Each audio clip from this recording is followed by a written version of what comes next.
Graça e paz, bom dia, Deus abençoe a todos. O que o profeta dizia, era Deus que dizia. O que o profeta dizia, era Deus que dizia. É assim que se expressa o Dr. Charles Hodge na sua teologia sistemática, quando fala da inspiração dos escritores da Bíblia, não só do Antigo Testamento, mas também os escritores do Novo Testamento. O que eles falaram, o que eles escreveram, foi o que Deus falou, foi o que Deus é, ordenou que eles escrevessem.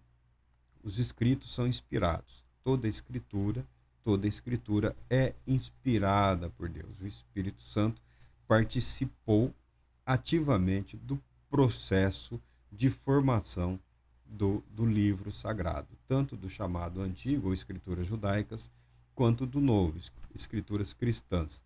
Nós, cristãos, aceitamos como inspiradas todo o conteúdo das Escrituras Judaicas, é, da maneira como eles preservaram, e rejeitamos as alterações realizadas pelo catolicismo romano, tá? Essa é a divergência em termos de escritura inspirada, essa é a divergência que há entre os católicos e os demais grupos.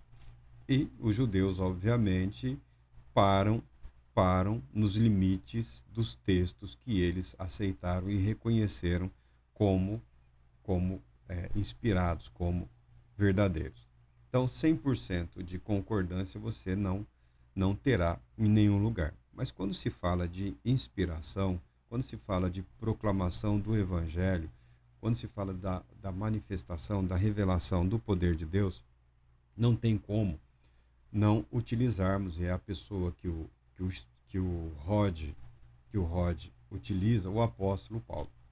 O apóstolo Paulo é um daqueles homens que apanhou de todos os lados, tá? Não teve sossego, não teve paz. Mas foi uma vida incrivelmente utilizada por Deus, instrumentalizada por Deus para, para que a nossa fé fosse salvaguardada através de escritos. É o principal escritor. Se bem que nós não temos conhecimento das pregações do apóstolo Paulo. Nós não temos conhecimento de como ele pregava, de como ele ensinava. Ele não se preocupou em registrar isso. O Espírito Santo permitiu que parte do processo ficasse registrado, principalmente através das suas cartas e através de registros é, de Atos dos Apóstolos, lá dos escritos de Lucas. É o que nós sabemos da vida, do ensino do apóstolo Paulo. Mas todos gostariam muito de ter acesso a algum material no que diz respeito à maneira como ele ensinava. Mas ele diz isso, não é totalmente oculto. Isso é escândalo para alguns, e era escândalo, inclusive, o exemplo utilizado aqui pelo Dr. Spurgeon é a igreja de Coríntios. Cultura grega, o mundo helenizado. Então, a pregação do apóstolo Paulo, segundo alguns adversários dele, ela não era muito bem preparada, não estava de acordo com os padrões da retórica da época, não seguiam a lógica, a lógica comum utilizada nas pregações, tanto religiosas ou filosóficas daquele dia. Causava estranheza a alguns. Alegavam, isso não faz sentido, isso não guarda coerência. O apóstolo Paulo explicou isso, explicou para a igreja, tentando apaziguar as mentes e os corações. Não existe essa incompatibilidade entre o conhecimento teológico, o conhecimento escriturístico e o conhecimento humano e a sabedoria humana. Tá? Não existe isso. Não existe essa incompatibilidade. O que a Bíblia ensina, o que a experiência demonstra é que a sabedoria humana, o conhecimento humano, as ciências sociais, as ciências políticas, econômicas, não são suficientes para expressarem o que nos foi revelado nas Escrituras Sagradas. A questão não é a confecção de um texto, a questão é a verdade transmitida através do processo chamado revelação, que é estritamente religioso, que é fundamentalmente religioso, a teologia da revelação, a teologia revelada. Não existe uma teologia propriamente dita. Deus não é objeto de estudo. Deus nunca foi objeto de estudo. Deus nunca será objeto de estudo. Então, a palavra teologia é uma daquelas palavras que é meio que amarrada, arranjada. Uma boa expressão é o discurso sobre Deus, ou o discurso sobre como Deus se apresentou à humanidade, como Deus se revelou à sua criação e propôs a reconciliação consigo desse ente tão querido e amado, a humanidade, por ele criada e que se afastou em decorrência do pecado. E como garantia, como meio de salvar, ele propôs em Cristo Jesus a pessoa, a figura única e exclusiva no universo do Redentor. Do Redentor. O Cordeiro de Deus que tira o pecado do mundo. A filosofia não alcança. A sociologia não vai. Nenhuma área do conhecimento humano consegue explicar ou expressar isso. Deus se identificando com a humanidade, permitindo que a humanidade se identifique com Deus. Isso não tem, tá? Não adianta. É disso que o apóstolo Paulo está falando. É disso que o teólogo aqui, o brilhante teólogo, está falando. E o apóstolo Paulo, quando fala dos seus ensinos, da sua pregação, aos Coríntios, no capítulo 2, ele mesmo declara o seguinte: minha mensagem e minha proclamação não se formaram de palavras persuasivas de conhecimento, mas constituíram-se em demonstração do poder do Espírito, para que a vossa fé não se fundamente em sabedoria humana, mas no poder de Deus. Graças a Deus pela sua palavra. Não significa que a pregação do apóstolo Paulo fosse como o Monte Sinai, envolto em nuvens, em chamas, em fogo, quando Moisés subia e a glória de Deus descia sobre o monte e Deus estabelecia uma comunicação com Moisés. Não significa que o apóstolo Paulo pregando fosse exatamente isso, tá? Fosse como ocorreu com Moisés. O que ele está garantindo é que a pregação dele, as palavras dele, o agir dele, não foram por ele propostos. Foram propostos pelo próprio Deus. Que as palavras, que a argumentação, que a apresentação e o desenvolvimento do conhecimento que o apóstolo possuía não foram uma escolha dele, foram decididos pelo Espírito Santo, pelo Espírito de Deus. Então, o início, todo o processo de desenvolvimento da apresentação do Evangelho de Jesus Cristo, a insistência através do ensino regular no tempo que ele permaneceu com as igrejas, tudo isso não são necessariamente uma estratégia apostólica. Não precisam necessariamente constituir uma metodologia para atividade missionária, para missões urbanas, missões nacionais, missões transculturais. O apóstolo Paulo está deixando claro que ele agiu em obediência a Deus, à vontade de Deus, em todos os seus atos para com a igreja, para com as igrejas de Cristo Jesus, onde ele ministrou, para as quais ele ministrou a palavra de Deus. É isso que ele está dizendo.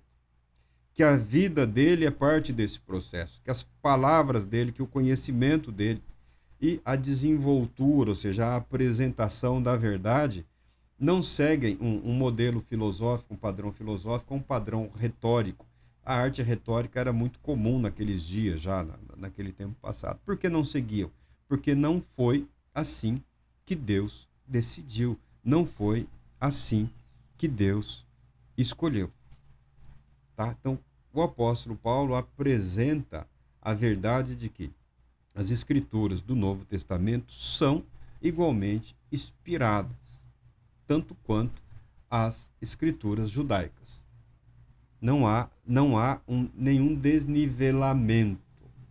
Há uma proximidade histórica. Há uma proximidade histórica. Então, isso permite que nós levantemos inúmeros questionamentos e oposições aos ensinamentos dos apóstolos. Tá? Quanto aos ensinos de Moisés, há uma distância histórica, uma distância geográfica também há em relação aos ensinos do apóstolo Paulo, mas há uma distância histórica muito superior, uma distância histórica e cultural.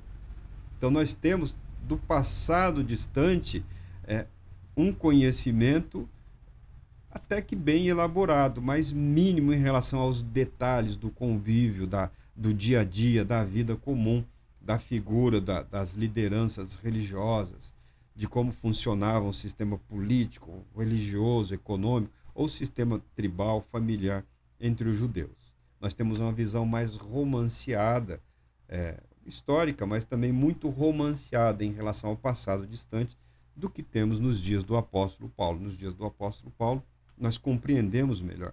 Era uma vida debaixo de um poder, de um império chamado Império Romano. E nós sabemos o que é a vida debaixo de um poder, debaixo de uma autoridade.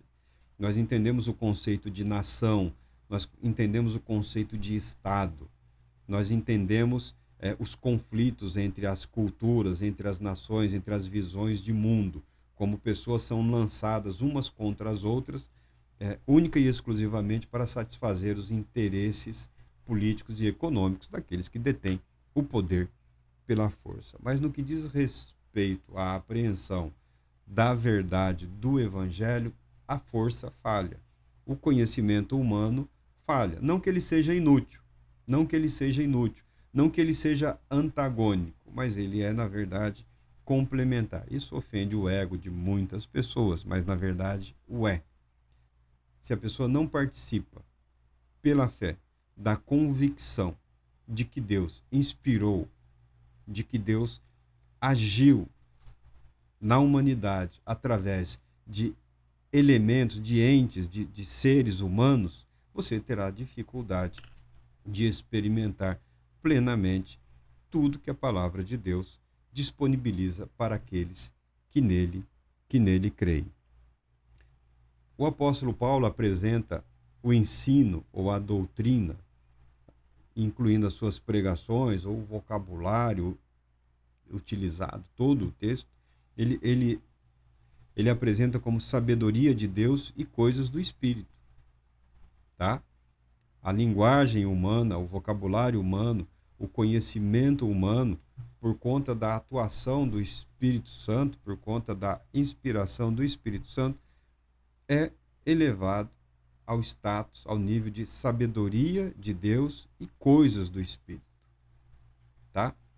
É com essa palavra, é com esse vocabulário que o Dr. Hodge tenta expressar o sentido e o significado de inspiração e de escritores inspirados.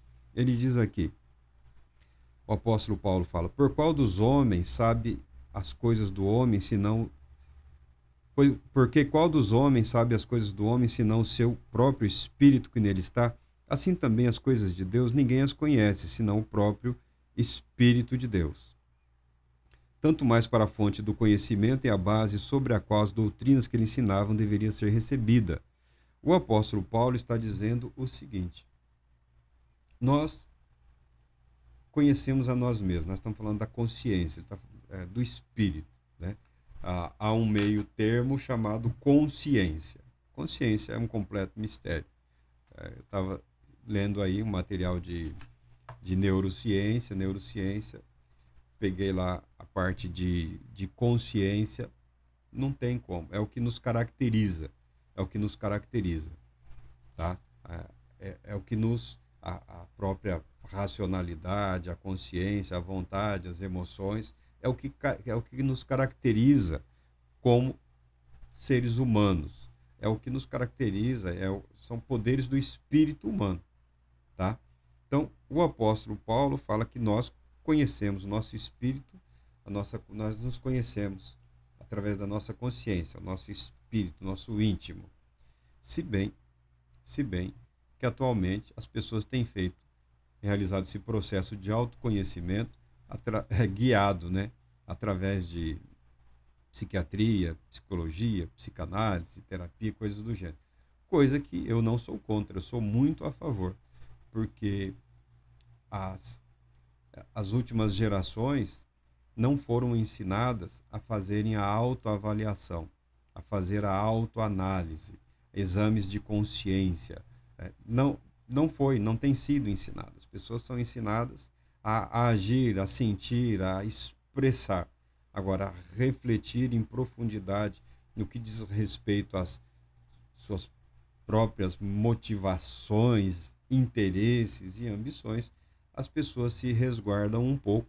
E quando isso é necessário, quando isso precisa ser realizado, porque esse fenômeno acontece naturalmente no ser humano, esses períodos de introspecção e de reflexão, muita gente aí fica completamente desorientado quando descobre emoções, sentimentos, questões reprimidas ou coisas que nem sabia que estavam lá, reprimidas, não sabia que estavam lá e tem dúvidas em como chegaram. Quem colocou isso aqui? Foi você, fui eu, somos nós somos responsáveis por tudo aquilo que povoa, que habita a nossa consciência, o nosso íntimo, o nosso ser.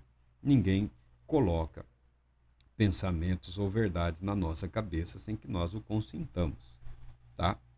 Não tenhamos essa ilusão. Porque foi tal isso ou tal aquilo. Menos. Não é assim que as coisas acontecem.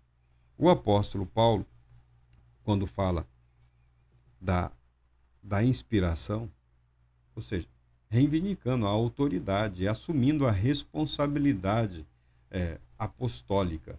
O meu ensino não é meu, o meu ensino foi inspirado por Deus. As minhas palavras, a minha doutrina, elas são sabedoria de Deus e coisas do Espírito. As doutrinas, as verdades, ele as chama de coisas do Espírito. Como o homem conhece a si mesmo, quem conhece a Deus? O Espírito Santo, aquele que está agindo, atuando na igreja, através no cristão e através do cristão e também da humanidade. Eu faço questão de deixar isso sempre claro. Tá? O Espírito Santo é o sustentador de toda a vida, de todo o universo. Quem conhece a Deus é o Espírito de Deus. E o Espírito de Deus, conhecendo a vontade de Deus, ele é o único capaz de fazer prevalecer esse conhecimento e essa verdade valendo-se do ser humano, ou seja, inspirando, transformando as palavras humanas em sabedoria de Deus, em manifestações do poder de Deus. Então, revelação e inspiração. Revelação é o ato de comunicar o conhecimento divino à mente através do Espírito. Revelação é o ato de comunicar o conhecimento divino à mente através do Espírito. Revelação. Inspiração. Inspiração é o ato do mesmo Espírito controlando os que tornam a verdade conhecida a outros. Os pensamentos, as verdades feitas conhecidas e as palavras em que elas são registradas, declara-se que são igualmente do Espírito. Inspiração, de novo. Inspiração é o ato do mesmo Espírito controlando os que tornam a verdade conhecida a outros. Os pensamentos, as verdades feitas conhecidas e as palavras em que elas são registradas, declara-se que são igualmente do Espírito. Essa é a base doutrinária, essa é a convicção de fé da Igreja Cristã no que diz respeito à inspiração dos escritos do Novo Testamento. Ou seja, o Evangelho é o poder de Deus para a salvação de todo aquele que nele crê. Não precisa ter medo, a palavra de Deus é confiável. Deus Todo-Poderoso te abençoe, te proteja e te conceda paz, muita paz.